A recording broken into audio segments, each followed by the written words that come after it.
Proprioceptive neuromuscular facilitation, also known as PNF. So we have touched on this a little bit throughout the year. I've told you guys to familiarize yourself with the concepts as we've gone along and that we were going to dive into it more in neuro, and here we are diving into it in neuro. So PNF can be used to improve the performance of functional tasks, reduce pain, increase patient satisfaction, and improve patients' health-related quality of life.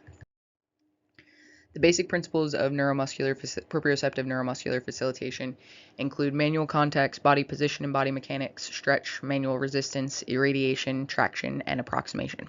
So let's talk a little bit about what each one of those is. Manual contexts that we use are used to stimulate pressure receptors and guide the patient movement. And so where we place our hands while we are providing PNF techniques is important. We want the manual context over the target muscle group and in the direction of movement so that we stimulate the right muscles. Our body mechanics are always going to be important and should have us standing in line with the movement so that we're not having to twist our trunk as we are facilitating PNF patterns. Stretch can be used to either increase or decrease motor activity depending on how the PNF pattern and technique are applied. We use manual resistance in PNF to either decrease the muscle activity in a muscle group that's inappropriately activated during movement or to stimulate motor recruitment of the muscle group that we want to target for strengthening.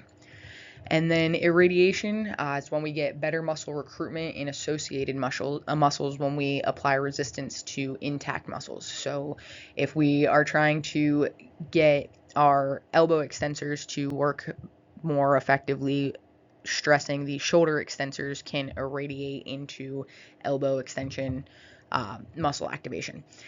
And so we use this to initiate movement and facilitate proper movement patterns. And then traction and approximation should be familiar terms to you guys. The timing of the movement is very important with PNF. We typically start with slower motions, but it's about control. And so speed is not a huge factor in PNF patterns. And so the timing and sequencing is about getting the muscles to fire appropriately. And we want to consider appropriate muscle timing. The patterns of movement are also very important. PNF patterns are developed for the most functional movement patterns. And so we want to make sure that we integrate the movements in the appropriate way. We need proper timing to have proper muscle activation as well. Remember that development happens in a cephalocaudal and then proximal to distal direction. And so we need neck stability before trunk stability. We need shoulder stability before elbow stability. We need hip stability before knee stability. And in order to accomplish those things, the timing and the patterns of the movement have to be appropriate. We can also utilize visual cues, verbal inputs, the same way that we would in other interventions. And then we want to appropriately apply the correct PNF principles. So the goal of PNF is to promote functional movement through facilitation, inhibition, strengthening, or relaxation of muscle groups. And the different techniques that we utilize will help us to achieve those different goals. It's designed to promote or enhance specific types of muscle activity associated with a target pattern, posture, or task. There's some focus on isometric contractions to increase stability in a chosen position, but others promote movement through a functional range using isotonic contractions. So remember, that's trying to control the resistance, so the same tone throughout the range of motion. And then the techniques can be used to alleviate impairments in motor control characteristic of specific stage, mobility, stability, controlled mobility, and skill, like we talked about in the last lecture. And if you look at table 10.11 on page 320, you can look at a breakdown of those techniques and how they can be applied for clinical decision making. So when we talk about rhythmic initiation, this is the sequential application of first passive, then active assistive, then active or slightly resisted motion. And so rhythmic initiation is going to be teaching the patient how to move through the pattern. And typically we start our rhythmic initiations with our diagonal patterns, but we can apply the concept of rhythmic initiation to any motion that we need a patient to be able to achieve. And this is used to promote efficient patterns of rolling when we look at upper extremity diagonals, because we can incorporate trunk motion as we slowly initiate that motion. And so it starts with the therapist being in charge, moving the patient entirely through, then the patient starts to engage, and then the patient takes over, and then the therapist can start applying resistance as appropriate. Rhythmic rotation is going to be utilized to promote tone reduction. So anytime we have an increased tone in a patient, rotary motions are going to help reduce that tone. We'll most commonly use rhythmic rotation for trunk tone, and so we'll have this performed with a patient in hook lying, where we as the therapist take their knees and rotate them side to side to provide this rhythmic rotation to the trunk to alleviate excessive trunk tone.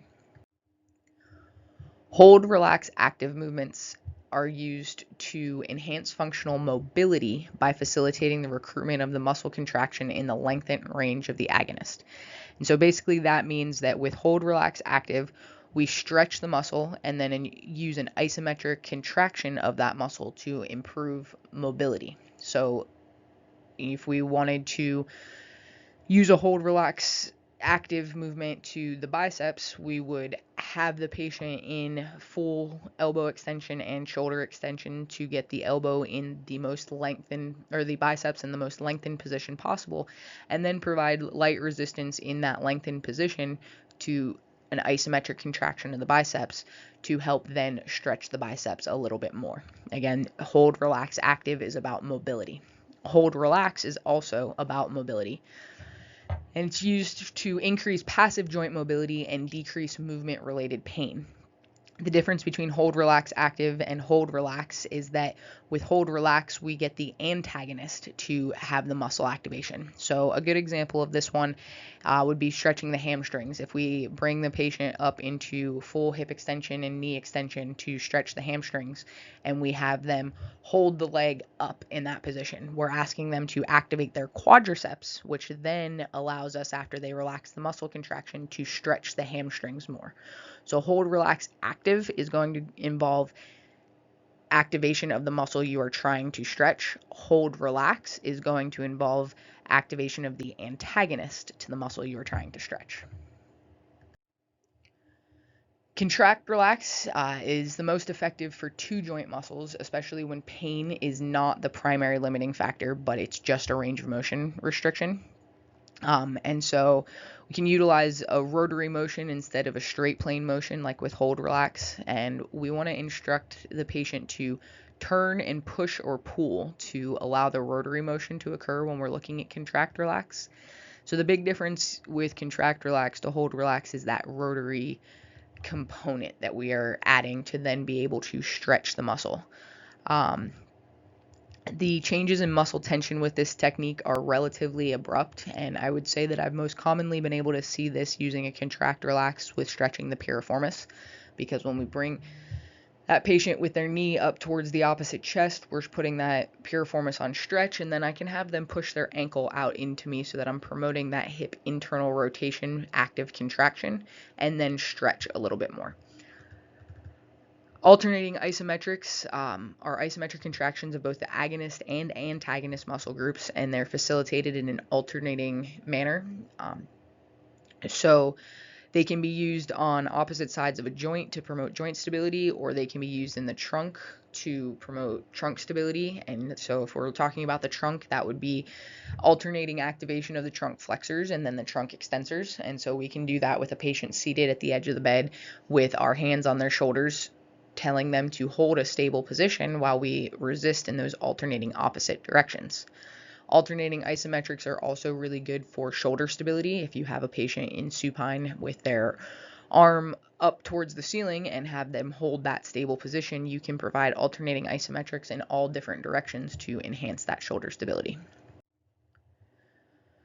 Rhythmic stabilization is where the patient is asked to maintain a joint position or posture while resistance from various directions is applied. And so this can often go in line with our alternating isometrics, but rhythmic stabilization comes from all different directions. So that example I just talked about with the shoulder, if I just resist in the direction of shoulder flexion and shoulder extension for that position for the patient, I have alternating isometrics. But if I start resistance in all different directions, I have rhythmic stabilization. going back to my patient sitting at the edge of the bed, if I am just resisting trunk flexion and trunk extension while they are seated there and having them maintain that static position, I'm doing alternating isometrics. But if I am having them resist trunk flexion, trunk extension, lateral flexion in each direction, trunk rotation, now I have progressed to rhythmic stabilization. And so you'll see a little bit of overlap with all these PNF techniques as they kind of try to work to build on each other.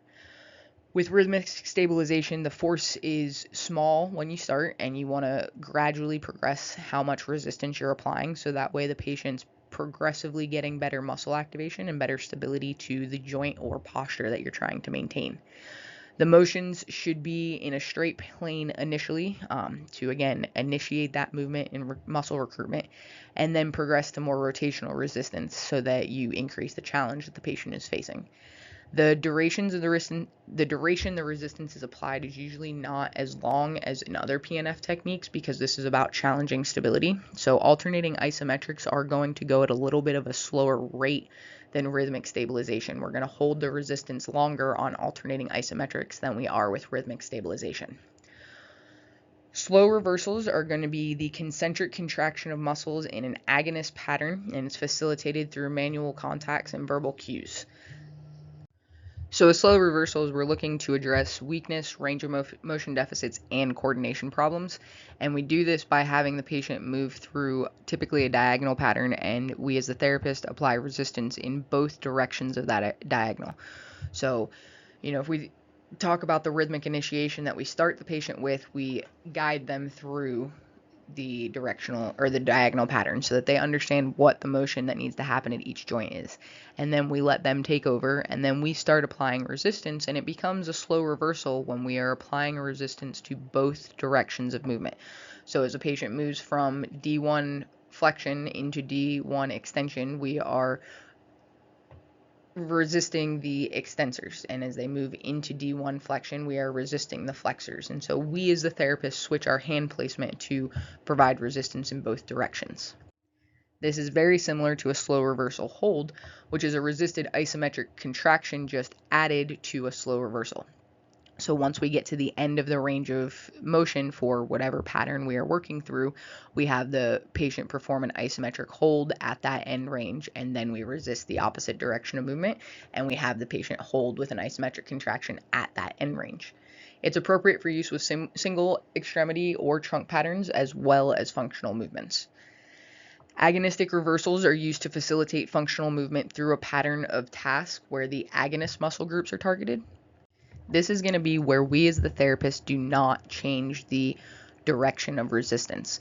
So if we are taking a patient through D1 extension, we are going to apply resistance to their extensors through the concentric contraction, but then as well they're going to have to eccentrically resist as we push into flexion to get them back to that D1 flexion position. So you as the therapist are not changing your direction of resistance with agonistic reversals so that only one muscle group is activated throughout the entire activity.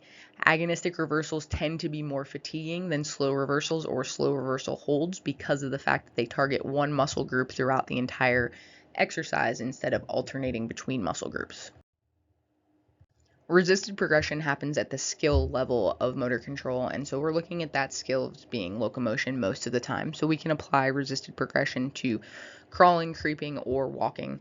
And basically, it's having the patient perform that functional locomotion while we as the therapist apply resistance to their direction of movement. And you can look at table 1012 on page 324 to clear some of these up. When utilizing PNF, we want to work along with the developmental sequence to maximize the benefits that we're able to achieve. So remember that we need to have stability before we can have controlled mobility. And so in order to have stability, we have to back down in our developmental sequence and ensure that we have stability in those positions before we can progress to our controlled mobility and then skill level. So if we start in the supine position as our developmental sequence, we would start in hook lying, work hook lying to bridging, bridging to scooting. Progressing then to rolling, we would look at extremity patterns and side lying to help promote trunk rotation that facilitates rolling. So if we perform either of our extension patterns in a side lying position, we're going to get trunk involvement. That trunk activation would facilitate the rolling process. Hook lying creates a shorter moment arm for ease of completion of rolling tasks. So again, just progressing a patient to be able to get in hook lying and doing some of that, some of the relaxation techniques to help initiate rhythmic initiation, to help get that trunk control, dropping the knees side to side, and then being able to take it over, maybe applying slow reversal holds. All of those things can happen to initiate the rolling process. As we get the patient able to roll, we want to get them into prone, because when we are in prone, we can weight bear through the elbows. Remember that we are focusing our PNF interventions on patients with neurologic conditions. And so with neurologic conditions, we need things like the irradiation that happens when we have weight bearing through the joints and extremities. So getting a patient into prone is very important as part of getting that upper extremity muscle activation, as well as that's how we get them from prone to quadruped, where they get some of that lower extremity irradiation that's necessary for muscle activation. So if we look at our prone progression, we can start with prone lying and progress to prone on elbows. We can utilize rhythmic initiation, manual cues, and graded resistance to teach the patient to transition from prone to prone on elbows, so helping them learn to have the arms extended out in front of them in prone and bringing them back to their side so that they can prop on the elbows, and just taking them through that motion alone can be enough to help them figure out how to get through that process. You can also use rhythmic stabilization and alternating isometrics to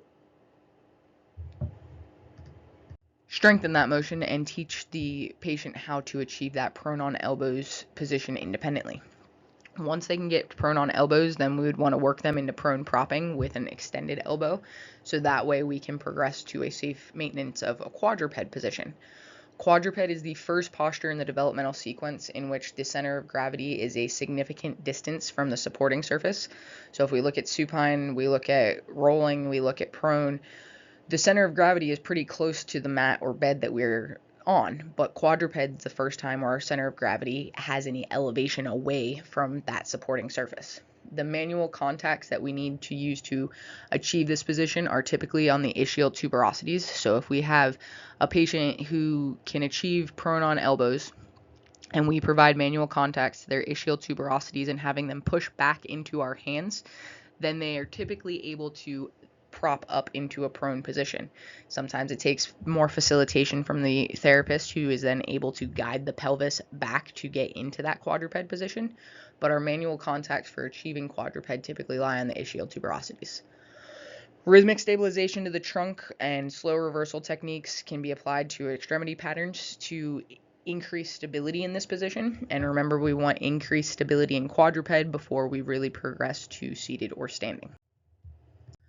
Progressing from quadruped to kneeling is a great way to facilitate that need for greater trunk control while also getting the hips involved. It's also an important step in the developmental sequence when teaching somebody to get up from a prone position, because we typically don't transition from quadruped into seated and then to standing, but rather quadruped to kneeling to half kneeling to then standing. And so understanding this progression and this kneeling step is really important. Kneeling is the first developmental position in this prone progression that allows axial loading of the spine and hip joints. Half kneeling is the last posture in the prone progression and enhances the efficiency of the transition from the floor to standing. So like we talked about, going from kneeling to half kneeling to standing is going to be the most efficient way to make that transition, versus if you transition from quadruped to a seated position then to standing, there's a lot more energy that's needed. It's considered stable when the trunk and pelvic stability is maintained through upper extremity movement. So if a patient can maintain a tall kneeling position with their hips and trunk in a stable position, maintained upright and not flopping over as they superimpose upper extremity motions. Taking a patient into sitting will allow us to have a better support surface, less involvement of the hips, and it is a functional position, whereas kneeling is a less functional position. And so sitting is an important part of the sequence, but I don't want you guys to miss the kneeling step of it. Sitting is the primary position for functional tasks. Rhythmic initiation and hold, relax, active movements are effective techniques for teaching patients to assume upright, symmetric sitting postures. And we talked about those with going through our techniques. We will learn to apply those a little bit more as we practice through the lab in class.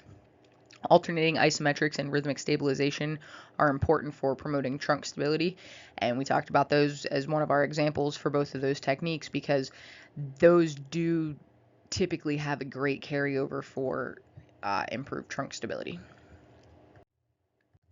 Once we have stability in a seated position, we also want to initiate scooting because that's an important part of being able to be mobile. And the key to successful scooting is the weight shift that occurs prior to advancing the pelvis forward. So in order to move the left side of the pelvis, we have to weight shift to the right. And in order to move the right side of the pelvis, we have to weight shift to the left. And so getting a patient to understand how to weight shift to one side while maintaining trunk control and initiating that trunk rotation to scoot the pelvis is an important step to practice with your patients. Rhythmic initiation and hold, relax, active movements are also useful tools. Once we have scooting down, because we need to be able to scoot forward to be able to move from a sit to a stand, we can progress to sit to stands. Moving from a seated position into a standing requires the patient to move the center of gravity over the base of support and lift the body against gravity. So this is an increased challenge compared to scooting. Hand placements are essential and dependent on the diagnosis of the patient. And so by that, we mean don't give your patient cues to reach behind them and push up from their armrest if they have sternal precautions. So we can apply resistance to a sit to stand as a part of a resisted progression activity in the progression of getting a patient more stable in moving from a seated to a standing position. Once they are standing, we can use a lot of the same techniques and principles that we utilized in a sitting position to enhance that standing balance. Varying manual contacts assist in providing the amount of resistance that appropriately challenges the patient's ability through changes in lever arm. So if I apply resistance at the patient's hips, that is not going to be as much of a disturbance for them to combat as if I apply resistance at their shoulders, because that increased moment arm from where they need to maintain stability is going to provide a greater challenge to the overall muscle activation and the overall trunk control.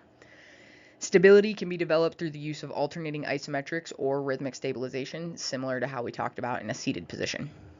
Implementing upper and lower extremity diagonals in a standing position will also enhance muscle activation for trunk control, because while we are working the lower extremities, we are having to maintain a static posture of the trunk, and so that will enhance overall balance. Pre-gait activities include controlled mobility activities that are targeted at acquiring the skills needed to walk, and so this will kind of come in play with once we have achieved sufficient standing balance to add in those lower extremity diagonals more often. We consider the pre-gait activities. Slow reversal holds and agonistic reversals facilitate and reinforce the types of muscle contractions and movement strategies that are most crucial to upright locomotion. So a patient being able to perform lower extremity diagonals in a standing position are going to be great pre-gait activities. Knowing what those diagonals are and when they are important to use or appropriate to use is one of the important aspects of implementing PNF techniques. We need to make sure that we are getting the correct muscles activated when we need them for the functional tasks that we need them for. So these should be a review. You guys have learned these before, but quick touching on upper extremity flexion or D1 flexion and D1 extension pattern. So D1 is going to be shoulder flexion, adduction, external rotation, and then D1 extension is going to be shoulder extension, abduction, and internal rotation. So D1 is going to be my shield. D1 flexion is going to be an important one for feeding yourself. So if we think about the shield coming down from the side, bringing the arm up towards the opposite ear, that is a similar motion to bringing food towards your mouth. And so D1 flexion is important for feeding yourself. D1 extension, if I think about putting my arm back down because I don't need my shield anymore, that's protective reactions. So that's important for protective reactions because that's how I'm going to catch myself. If I'm sitting and in standing, but sitting, you're going to have a better protective reaction there with that D1 extension. So it's important to know why there's functional application to these patterns. D2 flexion is going to be my sword, right? So I've got shoulder flexion, abduction, and external rotation for flexion, and I have shoulder extension, adduction, and internal rotation for extension. So D2 extension is where I have my sword in its sheath. D2 flexion is where I have pulled my sword out overhead. D2 flexion is going to be important for my overhead reach, right? I have to be able to get up to a cabinet. That's going to be my D2 flexion position. D2 extension is important for dressing and reaching tasks. D2 extension is important for putting my seatbelt on. D2 extension is important for being able to buckle my belt. So the dressing tasks are going to be really important for upper extremity D2 extension. This is a picture of the handout that you guys have been given. I would pull that out to have to review while we go through the lab in class. If you do not have a copy, I would ask a friend or figure out how to get another one. You might want to just nicely ask me, but our scapular patterns are going to match our upper extremity patterns. And so if we look at D1 flexion of the upper extremity, and when you pay attention to what happens to your scapula as you move the upper extremity into that position, you get an anterior elevation. So the scapula elevates with a little bit of an anterior tip. D2 extension, as I move my arm back down into that protective reaction position, I have a posterior depression of my scapula. D2 flexion with my sword overhead, I have a posterior elevation, so my scapula elevated with a little bit of a posterior tip. And then as I bring my arm down to put my seatbelt on, I have an anterior depression of my scapula. So my scapular patterns are going to match my upper extremity patterns, but we can focus specifically on just scapular patterns, especially when a patient has distal weakness, distal stability issues. Remember, developmentally, we build stability cephalocaudally, proximal to distal. So if a patient is struggling with upper extremity patterns, we may focus on just scapular motions and bring our PNF to just motion at the scapula, where we can provide those resistances, build the stability proximally, and then achieve better stability distally. Fortunately, lower extremity patterns match our upper extremity patterns, so that if you can remember your shield for D1 and your sword for D2 for the lower extremity, for the upper extremity, you can apply that concept to the lower extremity. So for D1 flexion, I'm getting hip flexion, adduction, and external rotation of the hip, bringing the foot to the opposite hand to take a shoe off. So this is important for functional training for donning and doffing shoes, socks, those kinds of things. D1 extension is then going to be the opposite position there, so I'm going to have hip extension, abduction, and internal rotation. And so this is kind of stepping back behind you a little bit. It's similar to the stance phase of gait, and so that makes it an important pre-gait activity, and it helps for achieving that stability with motions both anterior and posterior to the body with the lower extremity for the greater overall trunk stability. Same thing for D2, but you can highlight the importance of these lower extremity diagonals. D2 flexion, so I'm going to see hip flexion with abduction and internal rotation. This is commonly referred to as the fire hydrant position because it's like you're a dog lifting your leg up to pee on the fire hydrant. It's functional for recreational activities. So a lot of times we talk about being able to bring the leg back to kick a soccer ball is the example that's used in therapy for the importance of D2 flexion. That's for D2 extension coming through for the kick, but the wind up for D2 flexion. D2 extension is going to be your hip extension, adduction, and external rotation. And so just like with the upper extremity for D2 extension, where the shoulder isn't in a fully extended position, comparable to D2 flexion, the hip is in an extended position. So this is going to be the leg crossing over in front of you. I would argue that D1 lower extremity patterns have a better functional carryover for patient needs than D2, and D2 is an awkward pattern for lower extremity functional positioning for a patient, especially that fire hydrant position. So know that and understand that for your clinical application. You still need to know both of them, and it's important to understand the differences between them, but there is enough overlap between upper extremity patterns and lower extremity patterns that if you can get it straight on one side of the street, you should be able to understand it on the other side of the street. And this is just a picture again of that handout that you guys have been provided. I would encourage you to dig this out, bring it for lab, and if you do not find it, figure out a way to get it.